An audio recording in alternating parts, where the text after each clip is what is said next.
Congolais, lèvons-nous, unissons-nous et bâtissons notre cher et beau pays.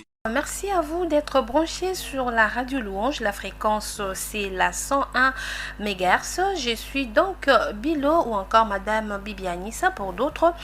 Je vous souhaite à tous et à chacun la bienvenue dans cette émission interview, émission dont je suis très ravie de vous présenter. C'est avec beaucoup d'enthousiasme d'ailleurs que je viens vers vous pour vous la présenter. Aujourd'hui, pour ces numéros, je suis assistée par Evie Mwimbi. Evie, merci d'être venue.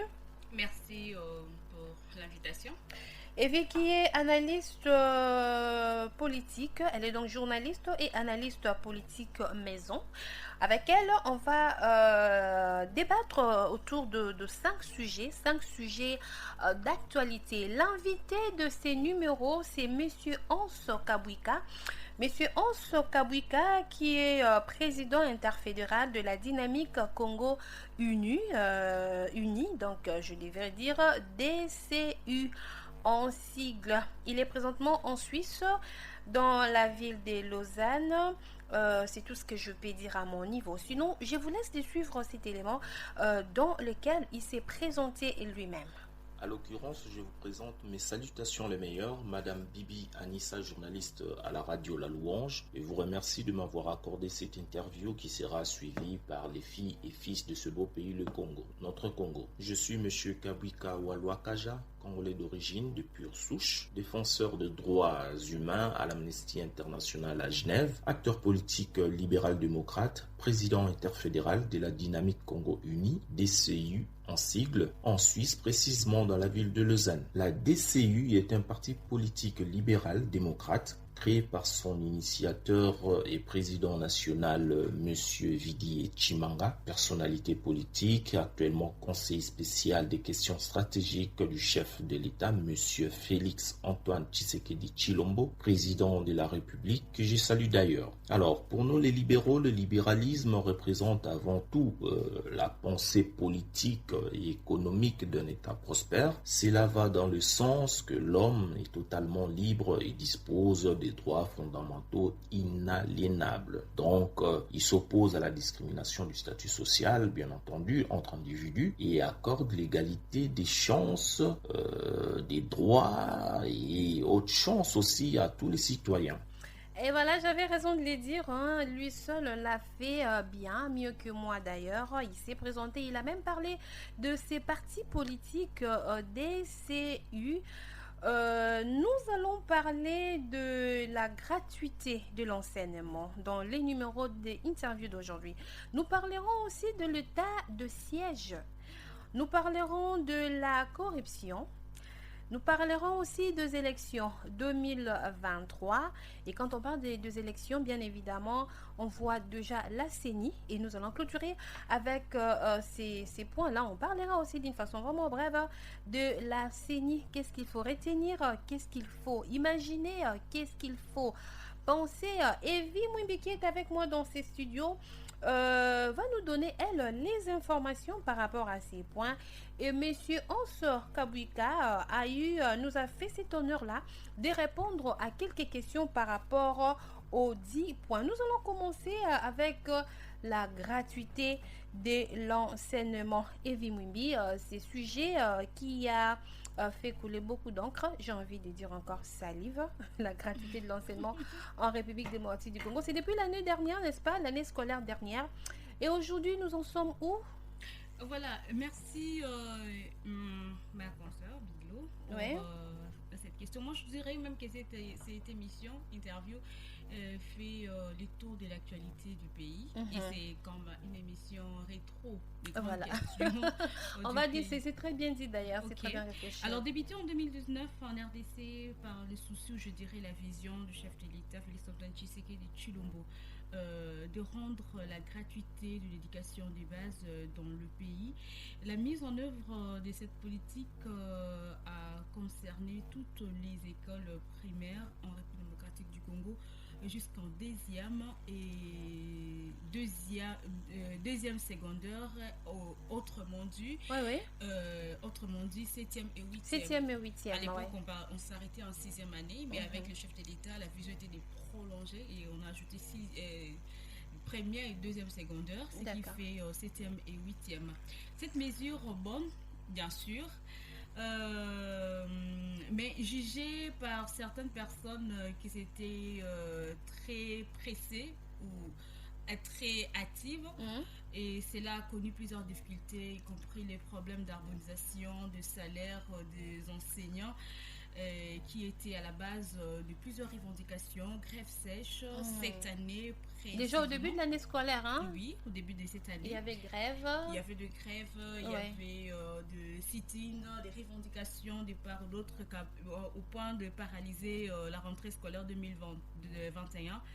2021-2022. Mais déjà un bon père, un bon chef, l'État congolais ou le chef de l'État a fini par résoudre cette question en ajustant la question de rémunération, parce qu'ils ont compris que la plupart des questions, ce qui a bloqué le plus, c'était la partie rémunération des enseignants. Il fallait harmoniser ceux qui avaient déjà des écoles catholiques privées, des partenaires principaux d'ailleurs de l'éducation en RDC, les catholiques qui avaient déjà des montants salaires beaucoup plus élevés que les autres. Il fallait harmoniser, ça a créé cette crise, mais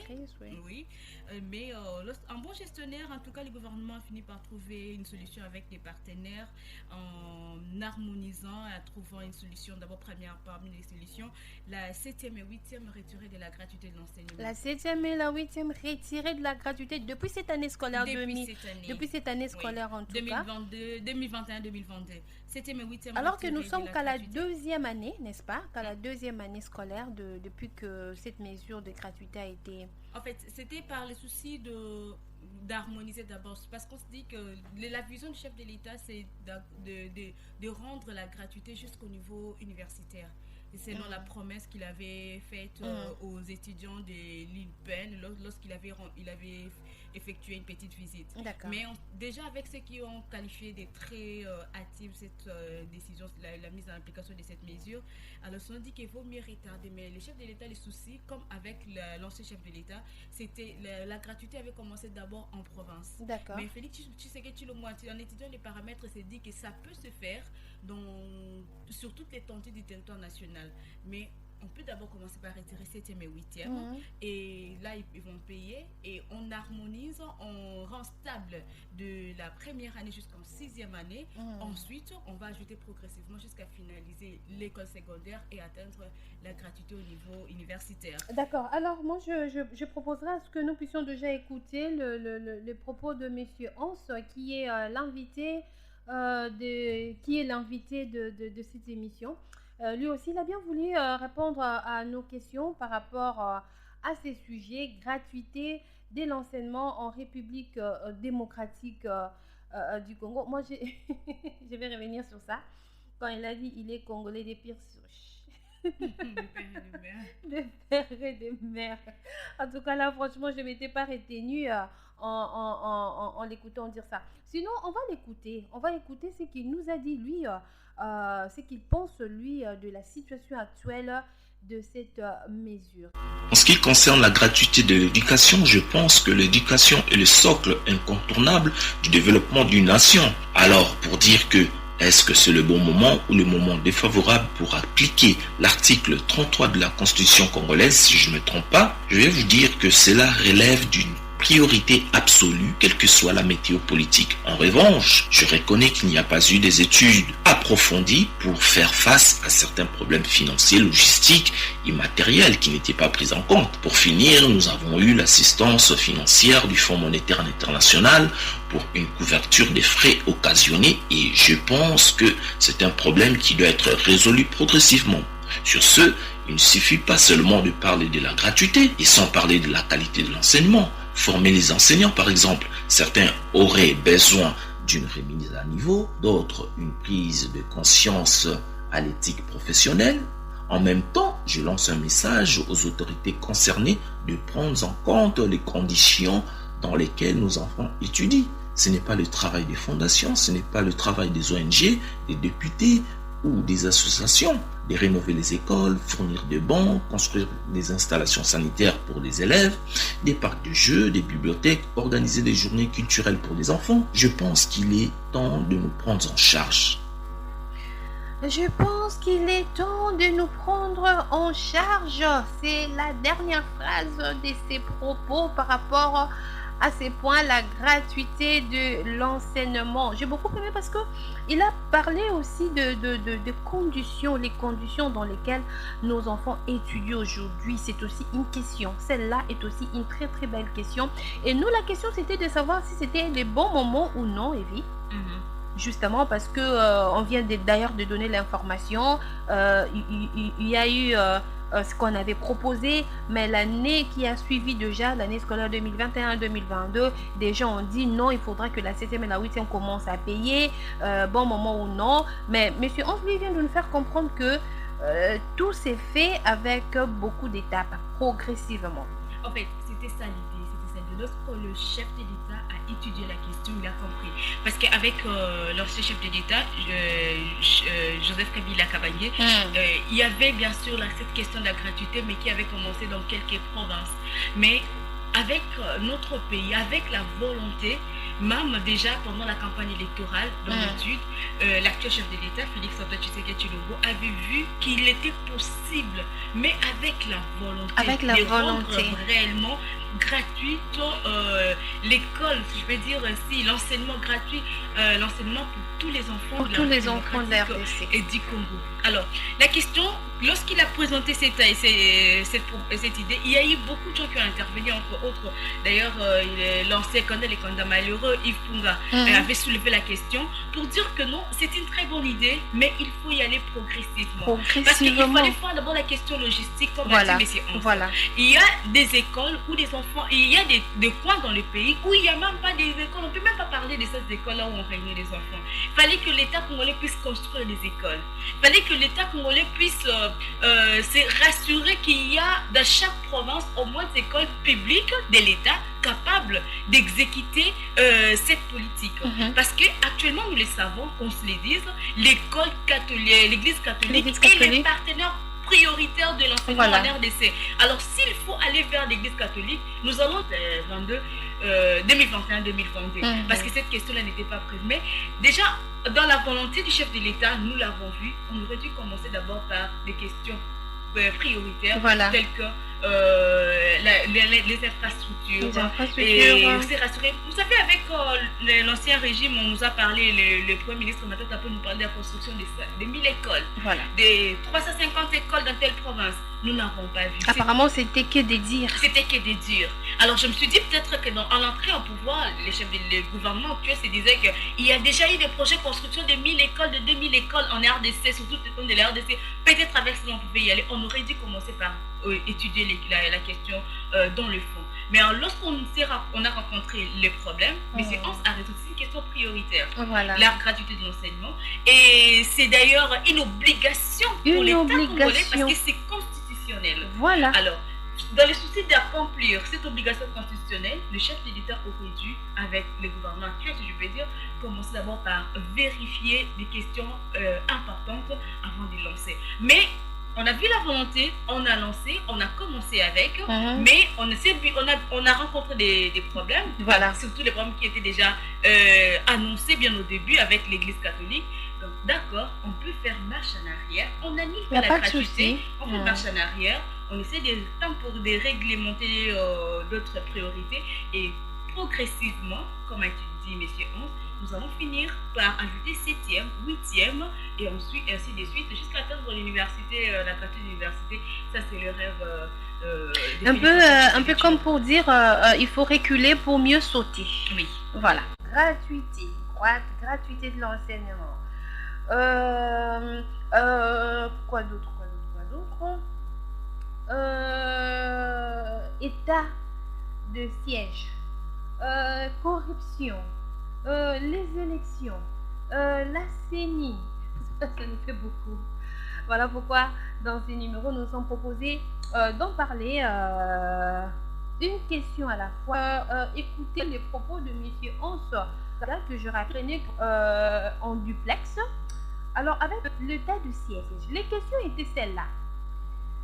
Qu'est-ce qu'il faut comprendre par état de siège? Vous savez, on vient avec certains termes que la population ne comprend pas.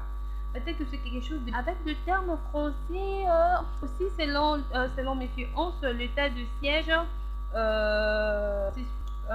Qu'est-ce qu'il fallait que la population puisse comprendre par l'état des sièges? Je vous retrouve après cet élément.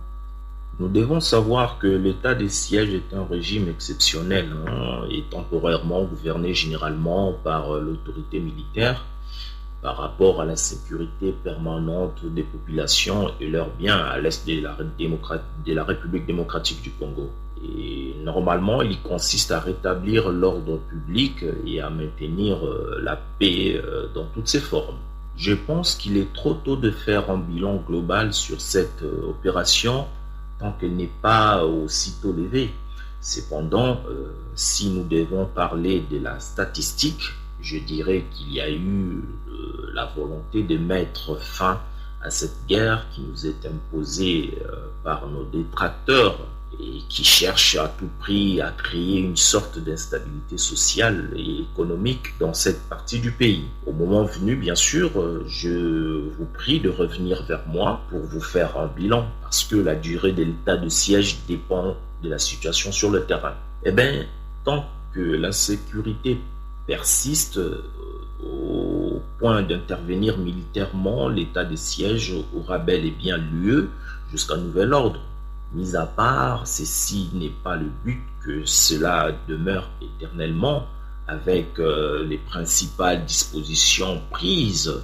Ça c'est clair, donc à un moment donné, ça va s'arrêter. Mais les dispositions qui sont prises, donc pour vous citer, le remplacement de la police par l'armée pour assurer la sécurité publique, par exemple, la restriction de certaines libertés, notamment la circulation, et les manifestations, comme il y en a eu dernièrement à Goma, la liberté d'expression aussi, le contrôle des médias, l'entrée en vigueur du couvre-feu depuis le mois de mai, la mobilisation nationale, le remplacement des tribunaux civils par des tribunaux militaires et la surveillance accrue de la population. Donc, sans oublier que cela coûte une fortune colossale et un sacré coup dur à la politique budgétaire. Et tout pour vous rassurer que toute chose a une fin et c'est la fin qui justifiera le moyen. Cela s'appelle des actions conjointes transfrontalières. Il n'y a rien de nouveau quand deux pays limitrophes ont un ennemi en commun. Dans notre cas, je cite les ADF et d'autres bandes armées. Permettez-moi le terme, mais c'est des gens, des inciviques si vous voulez. Je me réserve les droits de ne pas trop commenter sur cette stratégie militaire, vu que je ne suis pas expert dans ce domaine, mais cela ne m'empêche pas de donner mon point de vue sur l'affaire qui dérange l'esprit de mes compatriotes, d'entendre parler de l'armée ougandaise et rwandaise qui se sont comportés dans le temps passé à l'entrée de l'AFDL comme des États voyous et responsables dans la province orientale, victimes d'une barbarie sans précédent et qui a tout de même laissé des stigmates dans l'histoire macabre du Congo. Donc, cependant, pour vous dire que seul le chef de l'État, le commandant suprême des FARDC, en connaît le pourquoi et les avantages et les inconvénients, bien sûr, de cette opération militaire,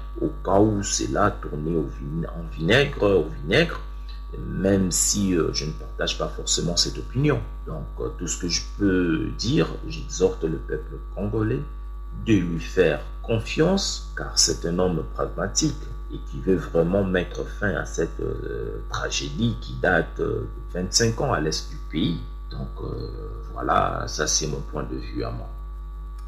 Ah voilà, ça c'est son point de vue à lui. État de siège. L'arrivée ou encore, je vais dire, l'atterrissage forcé de la police rwandaise l'armée ougandaise, avec ce qu'il y a eu la semaine dernière, ville morte à Goma, parce que la population ne voulait pas de la police rwandaise. Qu'est-ce qu'on peut retenir aujourd'hui? Il faudra d'abord qu'on puisse rectifier ces points-là parce que le gouvernement congolais a rectifié par le biais du porte-parole du gouvernement. On a rectifié en disant quoi? Le fait que c'était de la manipulation de la population, que l'armée, la police rwandaise, non, à Goma, mais ce que l'on reconnaît avec cet état de siège, c'est plutôt l'armée ougandaise. Donc il n'y avait pas de police rwandaise, non, pas du tout. L'information n'était pas bonne. C'était pas bonne. D'accord. C'était pas bonne. Et ce qui est officiel, reconnu, c'est plutôt l'armée ougandaise. L'armée ougandaise. À l'est, précisément à Bunia, en Ituri. En Ituri. Aider pour prêter main forte à l'armée congolaise dans la traque de forces négatives, principalement des ADF. D'accord. Okay. Donc, ce qui s'est passé à Goma, il y a eu marche, ville morte et tout ça, il y a eu des morts. Même le gouvernement congolais a déploré cette désinformation de la population. Mais ce qu'on peut retenir... c'est ça aussi, parmi les conséquences négatives du fait que la population n'est pas toujours bien informée, il y a des informations. Il faudrait savoir que l'information, c'est un outil très, très, très important. On dit celui qui a l'information a les pouvoirs. A les pouvoirs. Voilà. Et c'est d'ailleurs l'outil qui est utilisé par les détracteurs du pouvoir actuel pour manipuler la population. C'est ce que même Patrick Mouyaya l'a dit. Parce qu'il faut savoir une chose, que l'état de siège a été décrété depuis 2021, c'est cette année, mais au mois de mai. C'était dans le souci toujours du chef de l'État parce que vous savez que la question de la sécurité à l'Est, moi je ne dirais même pas 25 ans comme a dit notre invité, mais plus de 25 ans que cette question a recommencé. Alors, dans les soucis bien sûr du mettre fin, il y a eu plusieurs négociations et autre chose, mais Félix Tshisekedi s'est dit, et pourquoi pas décréter l'état de siège. Voilà. Et comme ça, nous aurons le contrôle de notre pays. Et l'état de siège a été décrété. Félix n'est pas le tout premier président de la République de la RDC à décréter, même Mobutu à l'époque avec Zaïre avait décrété l'état de siège à l'est de la République démocratique du monde, donc du pays à l'époque Zaïre. Alors voilà pourquoi, et comme on a dit que c'était décrété depuis le mois de mai de cette année, et pour du côté Ituri et le Nord Kivu, et c'était dans le souci de mettre fin à ces massacres et contrôler. Alors cette armée, d'autres armées... L'objectif est atteint? L'objectif n'est pas atteint, je ne vais pas être trop partisan. Pour être réaliste, même le chef de l'État l'a reconnu dans son discours sur l'état de la nation. L'objectif n'est pas atteint parce que pas plus tard que le 25, il y a eu dans les deux provinces, il y a eu des attaques. Dans la nuit du 24 au 25, d'ailleurs. Dans la nuit du 24 au 25, on a attaqué la ville de Bunia, il y a eu des morts. Et dans la nuit, la journée du 25 décembre, il y a eu à Goma où il y avait l'explosion avec les kamikazes. On parle bien sûr de terroristes islamiques, bien sûr, comme a dit le chef de l'État, le gouvernement congolais. Voilà pourquoi il y a des mesures qu'on vient d'ajouter encore à l'état des sièges, entre autres, d'avancer l'heure du couvre-feu. Au lieu de 21h, c'est maintenant à 19h. Sur toute l'étendue, non? C'est moi, des grandes villes à l'est, dans la province. Et c'est depuis quand? C'était depuis hier. Depuis hier. Voilà, très rapidement, on va parler de la corruption. La corruption, on arrête les auteurs et après on les voit circuler librement, comme ils veulent. La corruption, on arrête et après on les voit encore continuer d'exercer certaines fonctions. Alors finalement, on s'est dit, il faut vraiment qu'on en parle aussi. La corruption. Alors, sur cette question-là, il faut savoir que c'était classé parmi les chevals de bataille de Félix Tshisekedi. Tout à fait. Depuis même alors qu'il était encore candidat président de la République, il avait commencé à dénoncer la corruption. Et je me rappelle en étant invité à Top Congo, chez nos confrères Top Congo, il avait dit que moi je suis président de la République, mon proche collaborateur vole, détourne, on l'attrape, il va faire la corruption. Il avait dit.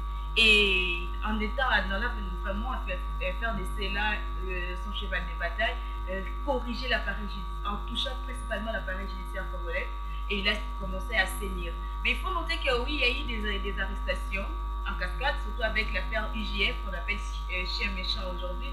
L'IGF, l'Inspection Générale des Finances, avec Gilles Alinguetti, on a traqué, il y a des détourneurs arrêtés, il y a des procès, nous avons vu, lui, c'est là.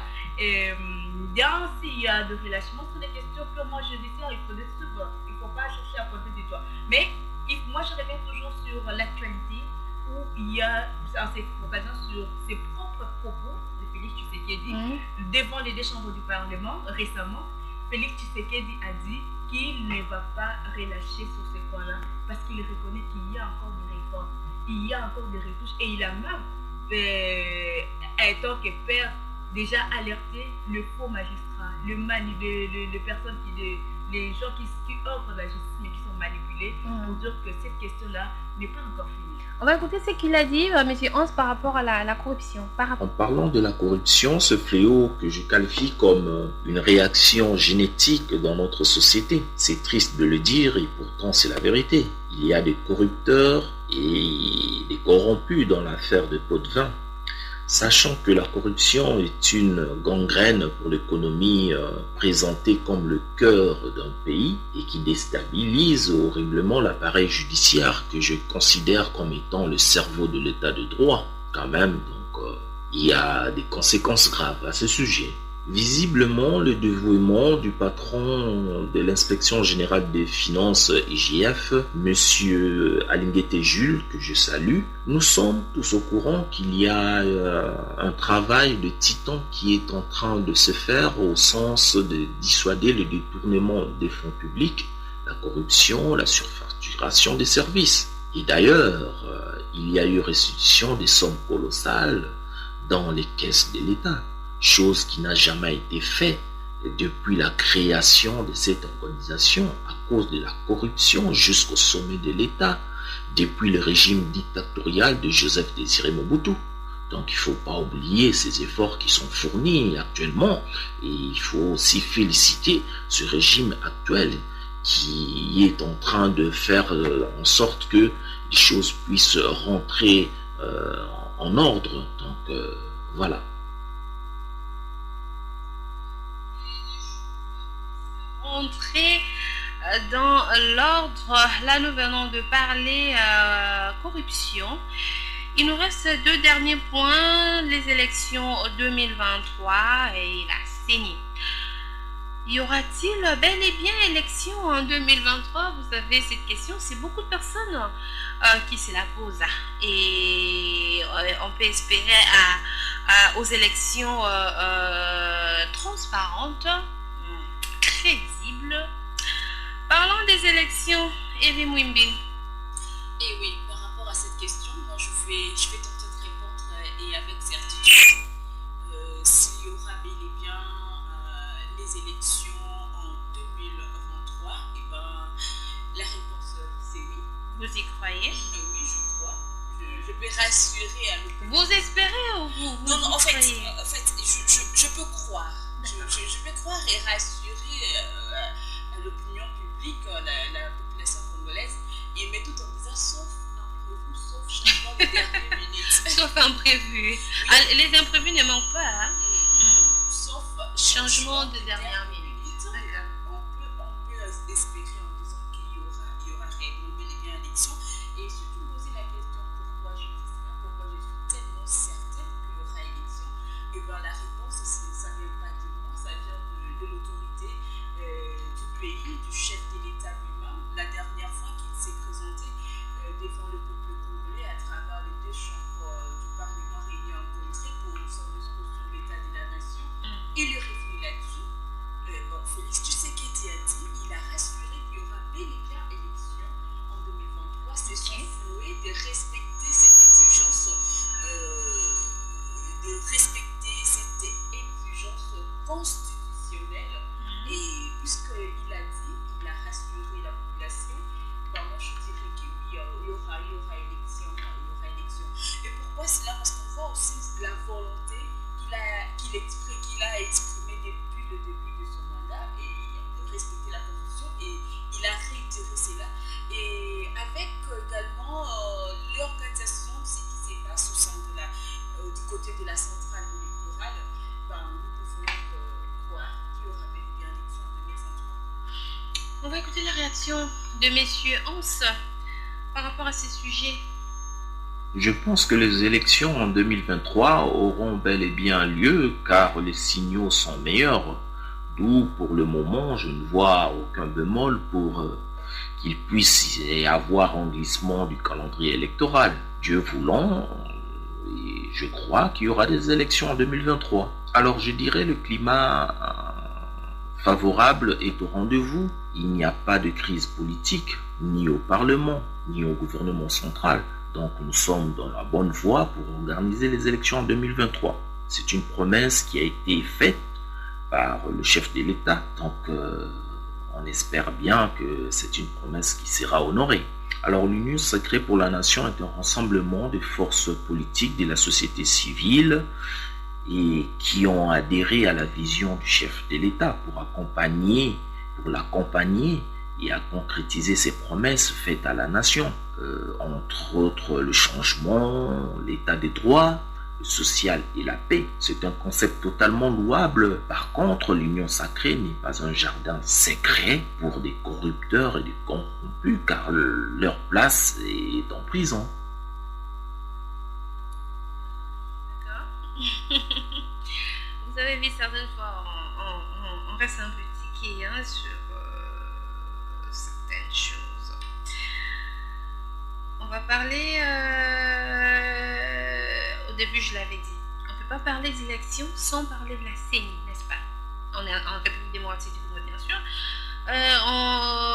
Cette fois-là, on ne peut pas, cette fois-là, je dois dire, on ne peut pas parler de la CENI sans parler du bureau Kadima. Nous en sommes où, Révi? Bon, après contestation par rapport à la désignation du successeur de Corneille Nangaa à la tête de la centrale électorale, après dénonciation du côté des opposants comme Lamuka, avec à la tête qui Martin Fayou m'a dit, et aussi Adolphe Rizito, que l'on considère comme des opposants radicaux. Après blocage au niveau des confessions religieuses. Beaucoup d'après. Oui. On peut même parler de leur désengagement carrément. Oui, c'était suite à cela parce qu'il n'y a pas eu de consensus. Ils se sont bloqués au point que l'Église catholique et protestante ont décidé de se retirer carrément de la plateforme confession religieuse. Et vous ne pensez pas que ça pourrait contribuer à une crise post-électorale? Bon, ils ont manifesté de bonne foi parce que déjà lorsque je vois Bossoko, le président de la Chambre basse du Parlement, qui est allé rencontrer le cardinal Mbongo, donc pour faire voir que tout va bien, si je peux dire ainsi, l'Église catholique souhaite bien sûr de bonnes choses pour la République démocratique du Togo. Mais il s'est dit, bon, puisqu'on ne s'attend pas, puisqu'il y a blocage, les points de vue se divergent, et tant mieux se séparer. C'est d'ailleurs une recommandation publique, deux personnes ne peuvent marcher ensemble s'ils ne s'attendent pas. Donc je trouve qu'ils se sont retirés. Et ça marche pas séparément. Oui, ils se sont retirés en tant que grands, en tant que exemple pour la société, au lieu de se battre entre nous, car moi on se retire.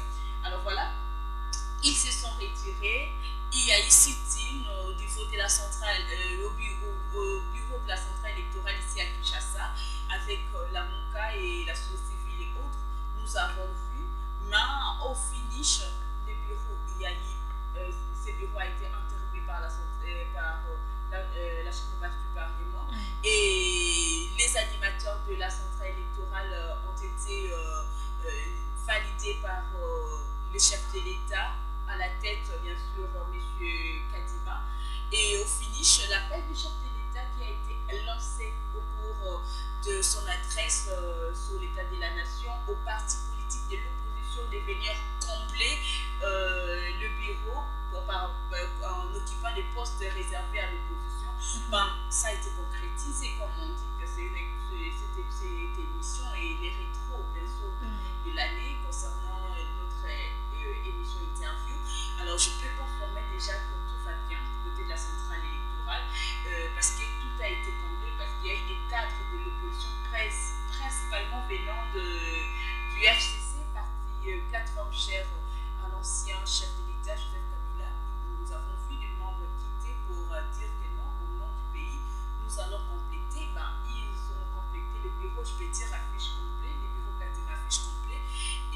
sûr, il y aura toujours des contestations, comme a promis Martin Fayot dans son adresse sur l'état de la nation. Il y aura toujours des contestations. Mais concernant la CENI, c'est ce que je peux dire par rapport à la question où en sommes-nous, je peux dire que les bureaux affichent complet. HDI. À mon avis, l'installation du bureau de la CENI est l'une des prouesses parmi tant d'autres réalisées par le régime actuel. Après avoir travaillé d'arrache-pied, cela a débouché à un choix d'exception libre et démocratique suite aux votations claires et transparentes par les membres de cette organisation. Donc, on ne peut que s'en réjouir du résultat d'avoir un président qui n'appartient à aucune tendance politique pour nous faire croire, pour ne pas nous faire croire à une supposition de fraude électorale.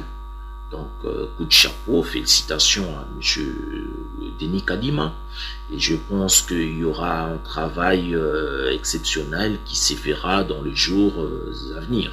Je pense que les erreurs du passé sous la gouvernance cauchemardesque de Joseph Kabila ne seront plus d'actualité, dans le sens que les résultats implacables aux urnes parleront d'eux-mêmes. Avec tout le respect que j'ai pour les prélats et les pasteurs des églises, il est important de retenir que le Congo est un État laïque, d'où le système politique se réfère au pouvoir public.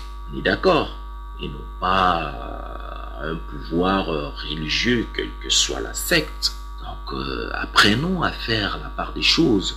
Rendre à Dieu ce qui est à Dieu et à César ce qui est à César, parole de Jésus-Christ. Alors, pour finir, il faut malheureusement ajouter que le Congo n'est pas le Vatican. Je suis désolé, je suis désolé mais, de voir la chose ainsi, mais c'est la réalité. Alors, le baromètre de priorité électorale est un outil indispensable pour un meilleur déroulement des votations dans un état de droit comme le nôtre. C'est-à-dire, il suffit de mettre un maximum de sérieuxité, une cohérence imbattable, et le reste est à venir lorsque nous serons mis au parfum sur le processus de l'organisation des élections en 2023. Le n'est pas le Vatican. Alors, on a l'impression que l'Église catholique s'est toujours opposée. Finalement, on s'est dit, qu'est-ce qu'elle aime, qu'est-ce qu'elle veut, qu'est-ce qu'elle voudra. Comme a dit notre invité par rapport à cela, l'Église catholique, depuis d'abord l'époque de Joseph Kabila, je dirais même les premiers élections organisées en RDC, ça a toujours été pareil. Toujours pareil. Comme a dit souvent l'habitude de dire Yves Punga, les candidats malheureux en 2019, aux élections de 2019, il disait toujours que ce sont des éternels insatisfaits. Ils appellent d'ailleurs les noïstes. Les noïstes, c'est toujours non. C'est toujours non. Quand ça vient de l'extérieur, c'est toujours non. Il faut que l'Église catholique puisse avoir toujours les derniers mots, puisse avoir une vision, puisse avoir la meilleure orientation. Alors c'était comme ça. Et avec cette attitude, l'Église catholique a toujours tendance à, jusqu'aujourd'hui, tendance à emballer les opposants noïstes sans vision, si je peux dire. Et c'était comme ça. Même avec, à l'époque de Kabila, comme a qualifié notre invité, une gestion cauchemardesque, chaotique, tout ça. Mais c'était aussi dû à cette inconstance des opposants qui étaient toujours là derrière l'Église. Il fallait que l'Église, les selles séparent, les selles se donnent un mot d'ordre, les laïcs catholiques se mettent au premier plan et nous allons suivre. Mais avec cette attitude qu'ils ont peut-être réalisée, comme a dit M. Hans, que l'Église, le Congo n'est pas le Vatican, c'est une Église bien sûr que l'on respecte, mais pour qu'ils se mettent à la place de l'Église au milieu du village, ne pas prendre une position ou l'autre. Alors voilà, je me dis, bon, c'était une sage décision de se retirer de la plateforme de l'Église catholique, de la plateforme des confessions religieuses, et de rester au centre, observer, orienter, jouer le rôle du pastoral, et voilà. La suite par rapport à cette élection et par rapport à cette série qui le reste de membres qui forment aujourd'hui le plateforme de l'Église catholique ont accordé leur confiance à Kadima. C'est un candidat impartial, surtout est envoyé, proposé par l'église kimbanguiste, comme a dit le père de l'église kimbanguiste lors de sa dernière sortie ou prise de parole par rapport au sujet de la CENI. Il a dit comment cette fois-ci c'est à l'église kimbanguiste de diriger. On a vu l'église catholique, on a vu les pasteurs de l'église protestante, on a vu, cette fois-ci c'est le tour de l'église kimbanguiste de diriger la centrale électorale. On peut que souhaiter bonne chance et bonne. Bien, nous sommes arrivés à la fin de cette émission. Merci de l'avoir suivi. En ma compagnie, donc au microphone, c'était Madame Bibi Anissa et j'étais avec Evie Mwimbi, une journaliste et analyste politique. Merci à HD Longa qui était à la prise de son. Merci une fois de plus à notre invité, Monsieur Hans Kabuka, qui a bien voulu répondre à toutes nos questions. Meilleurs vœux, de bonnes choses pour l'année 2022. Evie. Merci et pareil aussi, vous souhaitez pour notre invité en espérant qu'on se retrouve au 2022. Tout à fait. Et nos voeux le meilleur à tous les membres du parti politique DCU. Merci de nous avoir suivis. Congolais, lèvons-nous, unissons-nous et bâtissons notre chair.